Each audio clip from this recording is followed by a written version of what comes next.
a man's silence is not always a rejection. Often, it is a reflection of his inner war between what he feels and what he believes he deserves. And until you understand this, you will take personally what was never meant to harm you.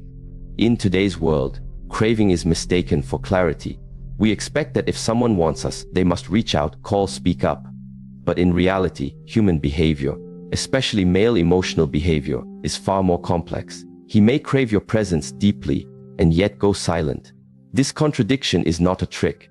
It's a symptom of something far more human, the conflict between emotional hunger and emotional readiness. To the woman on the receiving end of silence, this can feel like abandonment, but the truth is rarely that simple. His silence might not be about you at all. It might be about him.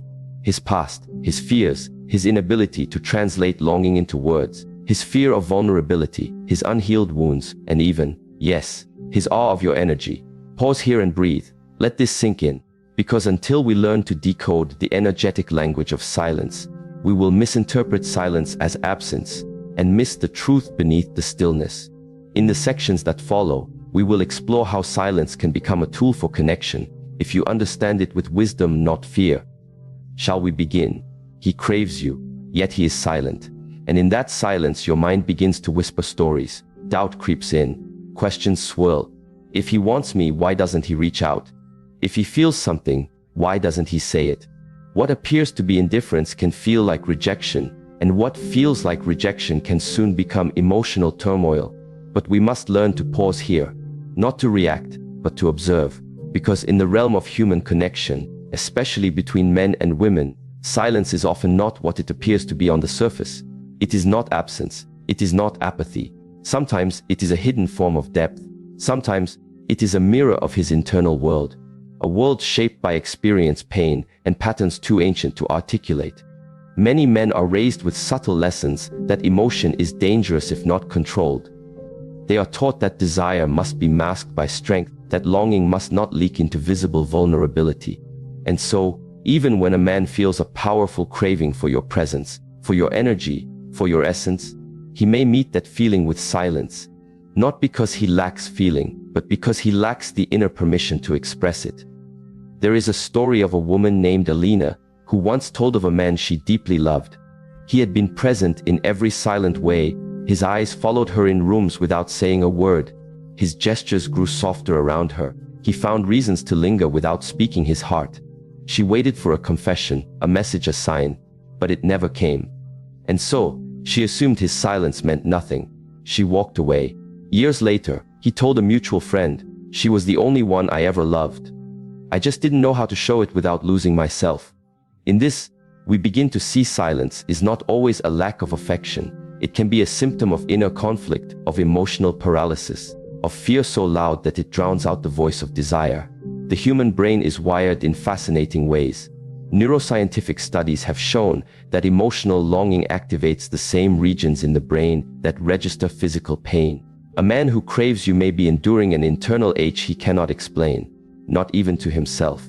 The craving may flood his nervous system with a cocktail of cortisol and dopamine, pulling him between the pleasure of your memory and the pain of his own inadequacy. He wants you, but he may also fear that he is not enough for you, that his presence would disappoint you, that his flaws, once visible, would cause you to turn away. And so he remains silent, not because he does not feel, but because he feels too much. You see, we often ask, why doesn't he communicate? But the deeper question is, what has he learned about communication? Has he been rewarded for vulnerability or punished for it? Has he experienced emotional safety, or has he had to armor himself with stoicism to survive the world? In Eastern traditions, silence is not always a void. Sometimes, it is a space where inner truth waits to unfold. But in the West, we rush to fill silence with assumptions. We equate silence with disinterest. Yet silence, like music, is not meaningless. It is a rhythm, a space between actions, and sometimes it carries more depth than words ever could. There is a practice in certain meditative paths to simply sit in silence with another person, not to speak, not to perform, just to be. In that stillness, truth rises. You see the other not through their words, but through their presence. A man's craving may not always be verbalized, but if you are still enough, you will feel it, in his eyes, in his hesitation, in his need to linger near you without explanation. When words are missing, energy speaks. And yet, we must not romanticize silence either. Silence can be noble, but it can also be cowardly. It depends on what it's rooted in. For many men, silence is not just a communication gap. It is a self-worth gap. They crave deeply, but they question their value. They fear vulnerability will expose a weakness. In the presence of a woman who radiates clarity and self-possession, they feel both drawn and intimidated. This inner conflict creates paralysis. The result, silence, not because they do not desire you, but because they fear being seen by you, fully and honestly. This brings us to the deeper truth. There is often an inner war between desire and worthiness. Craving you is easy. Reaching for you, however, requires a man to believe he is worthy of what he desires. And if his emotional foundation is weak, he will retreat into silence to avoid confronting his own perceived inadequacies. You may think, hey, if he wants me, he'll say something. But the truth is, not every man has the internal strength to act on his wants. Not because you are not desirable, but because he does not feel desirable. Think of it like this. A man can stand before a magnificent piece of art, moved, awed, even breathless, and yet still walk away. Not because the art didn't move him, but because he doesn't feel worthy of owning something so beautiful. This dynamic plays out often in relationships. A woman's energy, when mature, calm, and magnetic, can draw out a man's deepest longing, but it also confronts him with himself. In the presence of your grace, your self-respect, and your calm strength, he may feel inspired or exposed. And if he has not yet faced his emotional fears, the easiest response is silence. There's a tale from Zen practice. A young man asked his teacher, "Master, why do I hesitate to go after what I want most?" The master replied, "Because the moment you reach for it, it reveals who you are, and not everyone is ready to meet that reflection." In this way, silence is not a lack of feeling, but sometimes the fear of what feeling demands. A man's silence may be his way of preserving control. Speaking desire out loud means risking rejection. It means surrendering to uncertainty. For someone who has built his life around control, whether over his career, his emotions, or his image, this kind of surrender can feel terrifying. And so, he stays silent, watching from a distance, hoping you will somehow understand without him needing to explain. But relationships don't grow in silence, and this is where your power emerges. Not in chasing his silence, not in decoding every pause, but in staying rooted in your own clarity. Your job is not to rescue him from his emotional restraint. Your task is to honor your own energy enough to remain observant, compassionate, but never dependent on his words to define your worth. When you stop demanding answers from others and begin listening deeply to the energy behind their actions, you become powerful. A woman named Soraya once shared how she used to feel tormented by the silence of the man she loved. His pattern was always the same: intense connection, followed by retreat. He would disappear for days without explanation. At first, she tried to fill in the gaps, texting him, questioning him, overanalyzing everything. But one day, in meditation, something shifted. She realized his silence says more about him than it does about me. His absence reveals his fear, not my inadequacy. From that moment, she stopped chasing. She started observing, not in bitterness but in strength. Eventually, he returned, and she no longer waited with anxiety, but with awareness. She could finally see him for who he was, and she chose peace over emotional instability. When we cultivate emotional awareness, we stop being reactive to silence. We learn to hear what is not said, and more importantly, we learn to respond from a place of inner wholeness. You cannot teach someone to speak what they do not yet have the courage to feel, but you can teach yourself to listen without abandoning your own center. In the intersection between neuroscience and spirituality lies this truth. Craving activates emotion, but it also activates fear. The more we desire, the more vulnerable we become. Silence, then, can be a self-protection mechanism, a way to desire without exposing the self. But this is not sustainable. Emotional maturity requires expression. Connection requires risk. To navigate this dance, you must remain anchored in your own energy. When he is silent, don't panic. Breathe, observe. Ask yourself, what am I feeling? What story am I telling myself? Often, his silence awakens not just confusion, but your own past wounds, your father's absence, a betrayal, an abandonment, and suddenly, His silence becomes a doorway to your own inner healing. This is the deeper power of relationships, not just in how they connect us to others, but in how they reveal us to ourselves. And so, the next time he is silent, listen, truly listen. Not just to his words, but to the absence of them. Feel what lies beneath the craving, beneath the desire. You will see, often, a boy trapped in a man's body. A soul longing to be met, but unsure how to show up. This does not mean you must wait for him. It means you must see clearly, and in seeing, choose wisely. Because craving is not enough. What matters is action, intention, and the emotional capacity to meet you where you are. A man may crave you and still not be ready for you. And his silence may be the most honest thing he can offer. Not all silence is avoidance.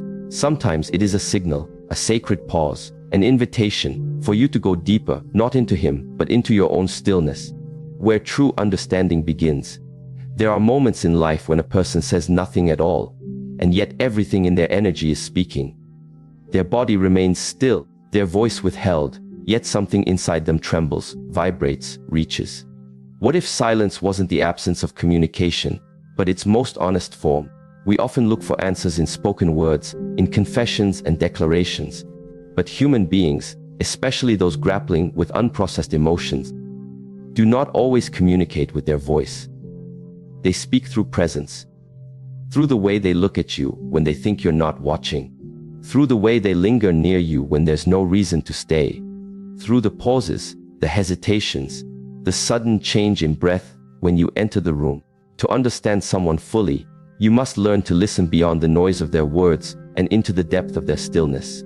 Energy, unlike words, cannot lie.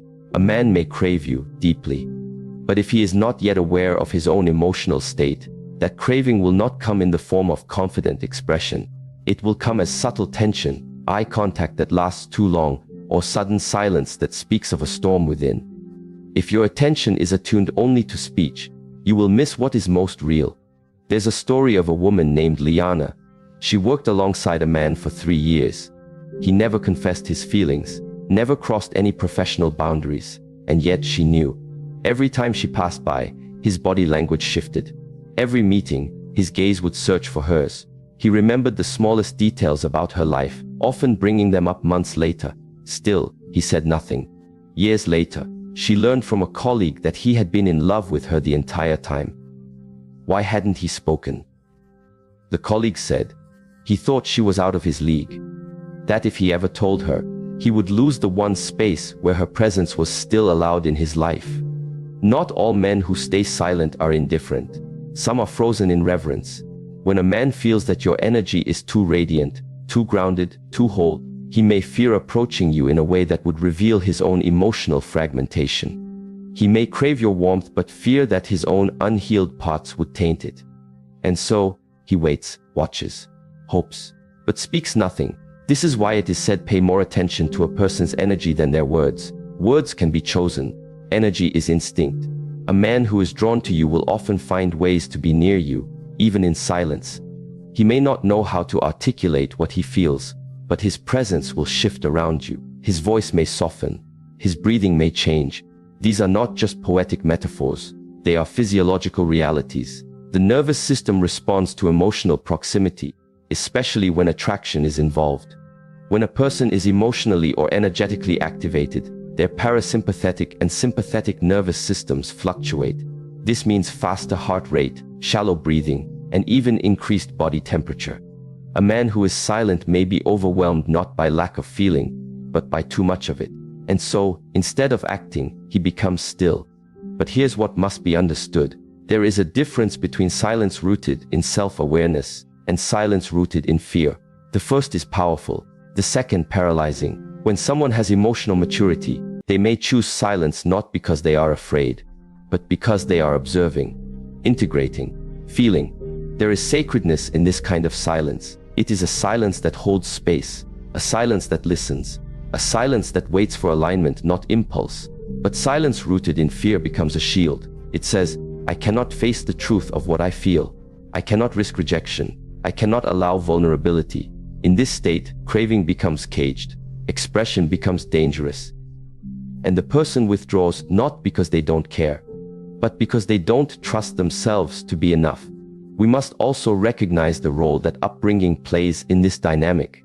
From a young age, many men are conditioned to associate emotional expression with weakness.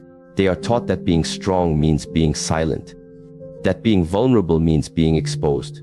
And so, even when their heart longs for connection, their body responds with silence. This is not a matter of character. It is a matter of emotional training. One man once shared that as a boy, he was told never to cry. His father would punish any sign of softness. "What are you, a girl?"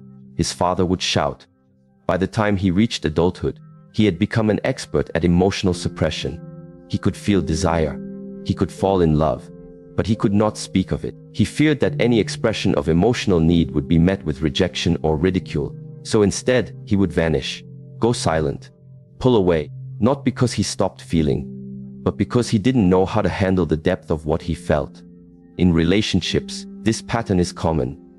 A woman may offer warmth, presence, and space for connection. The man may initially feel safe, even inspired.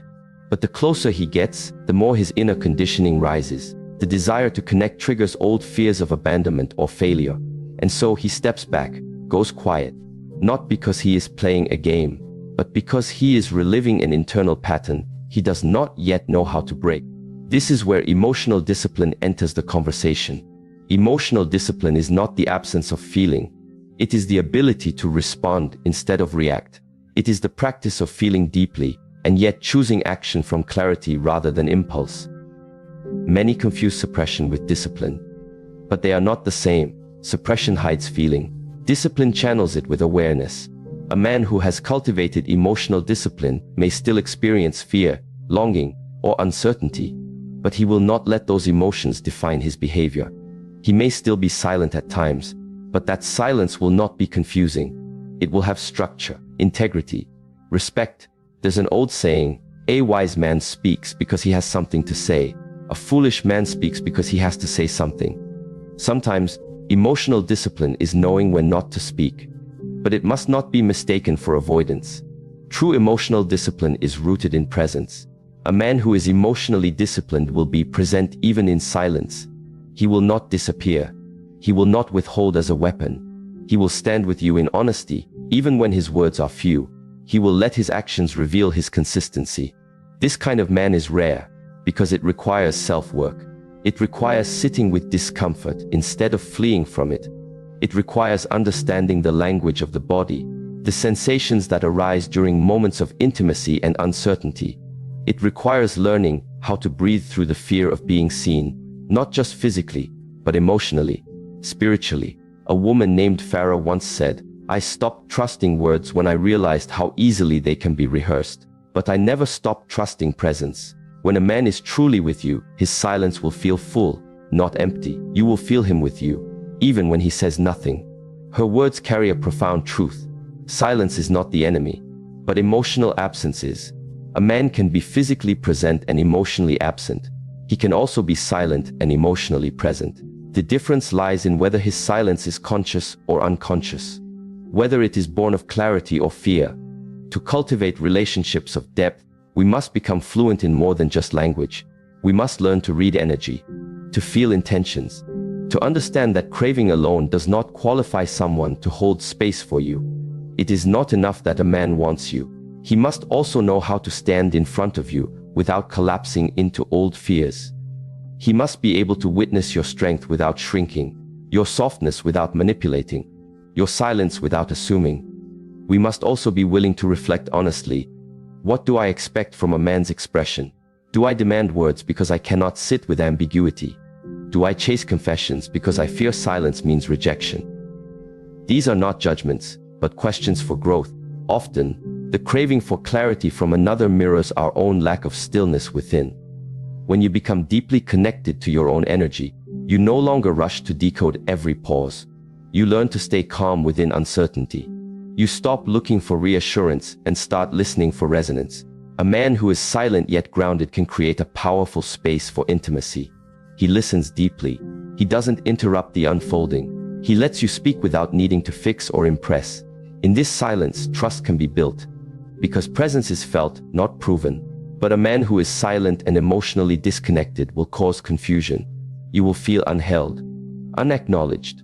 You will find yourself shrinking, doubting, questioning, not because of what he said, but because of what he didn't say, and how his absence echoed louder than his presence ever did. The key lies in observation.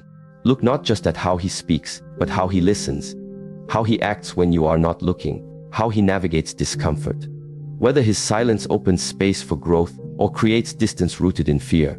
One final story. A woman named Maris was in a relationship with a man who rarely spoke of his feelings. At first, she thought it meant he didn't care. But over time she began to notice the details. He remembered what tea she liked. He fixed the things she mentioned in passing. When she was tired, he would quietly prepare her space to rest. His silence wasn't empty, it was active. It was love expressed through service, through stillness, through awareness.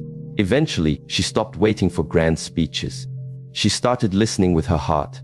And in that space, she discovered that some of the deepest truths are never spoken. They are as lived. To understand someone's silence, you must first be at peace with your own. Because only in that stillness can you discern whether their silence is sacred or avoidant. Only then can you choose, not from craving, but from clarity. There are certain patterns in human relationships that repeat themselves with quiet precision, like the slow tide that pulls back just before the wave crashes again. One of the most misunderstood patterns is this: a person desires closeness, yet the closer you come, the further they retreat. You may feel an emotional pull from someone, the kind of connection that doesn't lie, that lives in the eyes, the pauses, the energy. But just when it seems like intimacy is about to bloom, they become distant, cold, silent, and you're left wondering what changed. Was it something I did? Was the connection not real? This is not about games or manipulation. It is about a deeper loop in human psychology known as the avoidance intimacy paradox, a dance between craving and fear, desire and defense. At the core of this loop is a conflict. The heart wants connection, but the nervous system fears what that connection might awaken. When a man feels drawn to you, but also feels emotionally unprepared, intimacy can feel like a threat. Not because you are unsafe, but because he has never learned how to feel safe with closeness. This is often the case with avoidant attachment patterns. People who develop avoidant tendencies usually grow up in environments where emotional needs were dismissed, shamed, or unmet. As a result, they learned early on to rely on themselves. They became emotionally self-contained, not because they wanted to be, but because they had to be. Closeness, to them, equaled vulnerability, and vulnerability from their past experience led to disappointment or pain. So, they protect themselves the only way they know how, by creating distance. This protective distance doesn't always appear as coldness. It can appear as silence, as hesitation, as withdrawal. At moments when closeness feels too real, you might experience a beautiful exchange, a conversation filled with depth, or a moment of shared stillness. And then, suddenly, he disappears. The connection didn't vanish, but his sense of emotional safety did. There is a story about a woman named Zira. She met a man who seemed grounded and emotionally aware. Their conversations were rich with meaning, their chemistry undeniable. But every time she opened herself a little more, revealing her heart, sharing her thoughts, he would retreat. A missed call, a vague excuse, a subtle withdrawal.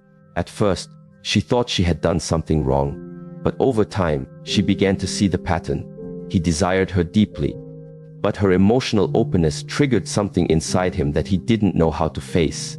Her closeness made him feel exposed, not because she demanded anything unreasonable, but because she invited him into a space he had never been trained to enter, one of emotional intimacy. In moments like these, you must remember people don't avoid you because of your depth. They avoid you because your depth mirrors back their own emotional absence. And this is not something you are responsible for fixing. You are not here to shrink your light just so someone else feels less threatened by it. But with wisdom, you can observe this loop and understand it with clarity. Avoidant behavior often hides in the quiet moments. It appears in the pauses after vulnerability, in the delayed replies, in the sudden change of tone. The man who was once attentive may suddenly become hard to reach, not because his feelings disappeared, but because they became too intense for him to regulate. His nervous system, trained to avoid emotional overwhelm, responds with withdrawal. He distances himself from what he craves most, because closeness has become synonymous with emotional danger. From a physiological standpoint, this response is rooted in the body's survival mechanisms. When the nervous system perceives emotional intimacy as threatening, it activates the stress response. Cortisol levels rise, heart rate increases, and the mind seeks escape. The person may not even be consciously aware of this happening, but the outcome is familiar. He pulls away. Not because you harmed him, but because your presence awakens something his body associates with discomfort. And so, this loop repeats. He comes close, drawn by the magnetic pull of your presence. Then he retreats, overwhelmed by the weight of connection. This push-pull dynamic can become exhausting, especially when you're not aware of what's driving it. You may feel that his silence is a reflection of your worth, or a punishment for being too much. But it is neither. It is a reflection of his internal conflict, a war between his longing for connection and his fear of emotional exposure. It is important to distinguish between temporary silence rooted in self-regulation and chronic avoidance rooted in fear. The first is understandable. Sometimes people need space to process. Emotional intimacy can be intense. But the second, chronic avoidance, becomes a cycle that damages relationships over time. When someone consistently withdraws from closeness, they are not protecting the relationship. They are protecting themselves from the vulnerability the relationship invites. A man who has not faced his own emotional wounds will see your presence not as a sanctuary, but as a risk. Even if you offer safety, consistency, and love, he may still struggle to receive it. Because to receive it, he must feel worthy of it. And worthiness is not a mental idea. It is a felt sense, one that must be developed from within. Until then, even the most beautiful connections can feel unbearable. You may try to reassure him, to prove that your love is safe, but no amount of proving will heal the fear he holds inside. That is a journey he must walk himself. The most compassionate thing you can do is to see it clearly for what it is, without making it your responsibility to fix. A woman named Amina once said, "I kept lowering the volume of my heart so he wouldn't feel overwhelmed. But eventually, I couldn't hear myself anymore."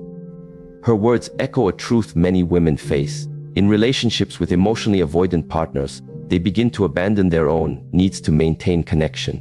They over-explain, over-accommodate, and over-analyze, all to avoid the silence that comes when the man pulls away. But in doing so, they lose themselves. This is why inner awareness is so essential. You must learn to stay present within your own center, even when someone else disappears. You must learn to recognize the loop when it begins, not to blame, but to observe. When a man who craves you begins to retreat, ask not just, "What did I do?" but more deeply, "What is he afraid of?" Not out of judgment, but out of clarity. Often, he is afraid of being known. Not because he has something to hide from you, but because he has parts of himself he cannot face. Intimacy requires self-confrontation, and if he hasn't built the inner strength to meet himself fully, how can he meet you? This is where many relationships falter. One person seeks depth, the other seeks safety. But they are caught in a loop where depth feels unsafe and safety feels like distance. Until both people are aware of this dynamic, the pattern will repeat. The silence will grow louder. The confusion will deepen. But there is another path. A path that begins not with fixing, but with presence, with stillness. When you stop reacting to his silence and begin observing it, something changes.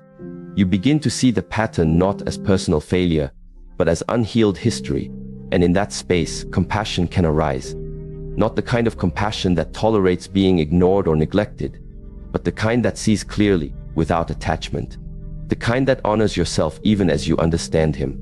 You might find that when you stop chasing answers, the truth reveals itself in quieter ways. His energy may shift, his gaze may soften, he may even try to return, seeking comfort in your steady presence. But now you know, presence without emotional availability is not enough. Craving without emotional maturity is not love. It is longing in disguise. And so, you hold your ground. Not in anger, not in ego, but in self-respect. You don't demand that he change. You simply choose not to collapse into the loop. You allow him to feel what he feels. You allow yourself to feel what you feel. And you remember connection must be mutual, safe, and sustainable. Anything less is not intimacy. It is survival disguised as love. There is a quiet strength in the woman who no longer needs to decode silence, who no longer personalizes withdrawal, who sees the loop for what it is and chooses clarity over confusion. She understands that some men crave love, but have not yet prepared themselves to receive it. She does not close her heart, but she also does not open it to chaos. This strength is not built overnight. It is built through stillness, reflection, and discipline. Through learning to sit with discomfort rather than fleeing from it. Through honoring your own emotional rhythm, even when others retreat from theirs. It is built by remembering that you do not exist to pull love out of people who are not ready to give it. You exist to stand in your fullness and allow love to flow where it is met with readiness, not resistance.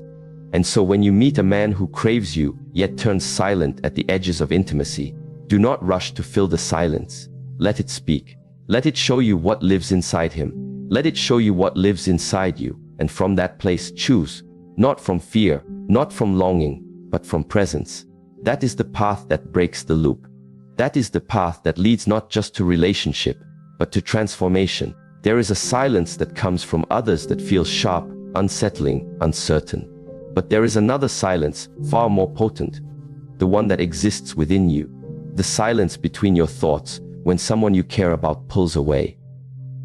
The pause between your breath when their words don't come. The ache that rises not because of what they did, but because of what their absence mirrors inside of you. And this is where the real journey begins, not with understanding them, but with understanding yourself. When someone goes quiet, it often doesn't just cause confusion. It awakens something older, something buried, a memory, a wound, a fear. That silence can open the door to your most ancient patterns. Perhaps as a child, you felt invisible when your needs weren't met. Perhaps you learned to equate love with inconsistency, attention with unpredictability. So now, as an adult, someone's silence doesn't simply represent distance. It represents abandonment. Their quiet becomes the stage upon which your past pain performs again. If you find yourself deeply unsettled by someone's silence, the first and most important question is not, what are they thinking? But rather, why does their silence feel like a threat to me? This is not self-blame, it is self-inquiry. And self-inquiry is the beginning of self-mastery. Because until you understand your inner world, you will forever be at the mercy of someone else's moods, responses, and choices. It is easy to look outward, to analyze his behavior, track his words, examine the patterns. But the real strength lies in turning that gaze inward. When he goes silent, what voice in you gets louder? Is it the voice that says you're not good enough? The one that says you're easy to leave? The one that says love must be earned by pleasing, fixing, proving? Each of us carries these scripts, often unconsciously. They live in the nervous system, in the body's memory. They were formed long before our adult relationships began. That is why someone's withdrawal can feel so catastrophic. It doesn't just hurt in the present. It pulls forward unresolved echoes of the past. And this is where emotional maturity begins. Not in controlling others, but in becoming aware of your own triggers. When you are triggered by someone's silence, pause, close your eyes. Ask yourself, where have I felt this before? Who taught me that silence means danger? Who made me believe I must chase love in order to keep it? This level of self-awareness is not comfortable. It asks you to sit in the fire of your own discomfort, without demanding that someone else put it out. But from that fire comes a clarity that no relationship can give you. A clarity that teaches you the difference between emotional reactivity and emotional intelligence. There's a story of a woman named Yasmin. Every time her partner would grow distant, she would spiral into anxiety. Her thoughts would race. Is he losing interest? Did I say something wrong? Should I message him again? One day, instead of reacting, she chose to stay still. She sat on the floor, placed her hand on her heart, and whispered, "What are you afraid of, love?" Tears rose. Memories surfaced. Her father had been emotionally distant. He would disappear into silence, leaving her as a young girl to guess, to worry, to hope. She realized in that moment, it wasn't her partner's silence that terrified her. It was the child within her who still feared being abandoned. From that day forward, Yasmin began to tend to her inner world first. She didn't ignore her partner's distance. but she no longer used it as a mirror for her value. She began to distinguish between what belonged to her and what didn't, between past and present, between real threat and remembered pain. This shift changed everything. When you become aware of your inner reactions, you are no longer controlled by them. You can feel the fear, the hurt, the longing, and still choose your response. That is the essence of self-mastery. You are not denying your emotion. You are not suppressing it. You are subserving it, holding space for it, listening to it, without letting it drive the car. There is an old teaching that says, you must learn to sit with your own discomfort, so you do not demand that others rescue you from it. This is not about becoming cold. It is about becoming centered, so that when someone pulls away, you do not lose yourself, so that when they go silent, you can still hear your own voice. In many relationships, people unconsciously hand over the keys to their inner peace. They make their emotional state dependent on someone else's availability, words, and actions. But this is a fragile way to live, because people are inconsistent. They have their own fears, patterns, wounds. If your sense of worth fluctuates every time someone shifts, you will live in emotional turbulence. To reclaim your center, you must become curious. When he doesn't message you back, don't just feel the anxiety. Trace it. Follow it to its root.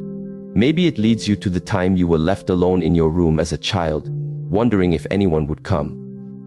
Maybe it leads to an ex who vanished without explanation. Maybe it leads to the belief that love must be fought for, earned, proven. Whatever it is, you must meet it. Not with judgment, but with compassion. Hold it. Breathe with it. Let it speak. This is how healing happens, not by replacing the person who triggers you, but by integrating the parts of you that still carry the wound. And as you do this, something miraculous happens. You begin to experience silence differently. You begin to sit with uncertainty without needing to escape it. You begin to trust your own energy more than you trust someone else's words. You stop being addicted to validation, because you start finding nourishment in your own stillness. This shift changes your relationships. Because now, when a man pulls away, you don't immediately react. You observe, you notice. You ask questions from calm, not panic. You speak from groundedness, not desperation. Your energy becomes clean, clear, unshaken. And that kind of energy is powerful. It invites only those who can meet you at that same level of integrity. A man may still go silent. He may still retreat. But now, instead of spiraling into self-doubt, you return to yourself. You check in with your values. You ask yourself, what do I want in a relationship? Am I being met? Am I being honored? And from there you choose. Not based on fear of loss, but based on alignment. This is how emotional maturity grows. Not in the absence of pain, but in how you hold yourself when pain arrives. It's easy to feel strong when things are flowing, when love is visible and spoken. But the real test of your strength is how you remain rooted when the energy changes. When someone withdraws. When the connection pauses. It's in those moments that you either fall into old patterns or rise into new ones. There is a woman named Claire. For years, she chased emotionally unavailable men. She was drawn to their intensity, their mystery, their moments of passion followed by silence. She thought she could love them into wholeness. Until one day, after another long period of silence from a man she adored, she finally stopped asking, "Why won't he speak to me?" and started asking, "Why do I keep choosing people who can't show up?" That question changed her life. Because sometimes the silence we fear most is not theirs, it's our own. The silence where we must sit with the truth of our choices.